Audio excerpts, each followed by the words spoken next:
আমাকে অনেকে প্রশ্ন করেন যে কাস্টমারদেরকে যখন আমি সেলস কল করব ওভার দ্য ফোনে বিফোর সেটিং মিটিং বা বিফোর প্রেজেন্টিং মাই প্রোডাক্ট তখন বেস্ট টাইম কোনটা? সকালে, দুপুরে, বিকেলে, সন্ধ্যায়, কখন? ছুটির দিনে? দেখুন সকালবেলা তো তারা ব্যস্ত থাকে, তাই না? সকালবেলা কল করা যাবে না। কারণ তারা মর্নিং হার্ডল করে, তারা নিজেরা ইন্টারনাল মিটিং করে, তাদের মূল এনার্জিটা তাদের বিজনেস গ্রোথ এ স্পেন্ড করতে চায়। সো আপনাকে তারা পাত্তা দেবে না। দুপুরবেলা ১২টা থেকে ২টো এই সময়টাতে তারা লাঞ্চ করবে।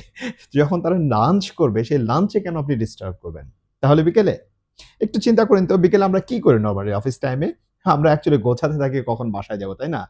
সো বাসায় যাওয়ার মুডে থাকি। এই সময় অফ কোর্স আপনার একটা কলকে সে এন্টারটেইন করবে না। তাহলে কখন? সত্য বলতে কি অ্যাকচুয়ালি ধরা বাঁধা কোনো নিয়ম নেই। Whenever you want you may call to your client.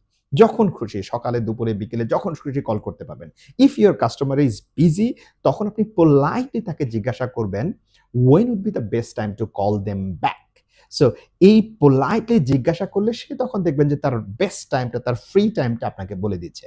So ওই সময়টাতে আবার একদম রাইট ওই টাইমটাতে একবার কল করবেন এবং আপনার সময় নিয়ে তার সাথে তখন কথা বলতে পারবেন। সো কোনটা বেস্ট টাইম? যখনই আপনি পারবেন সেটাই বেস্ট টাইম। বেটার উনি ব্যস্ত থাকলে আপনার থেকে তার থেকে সময় নিয়ে নিতে হবে।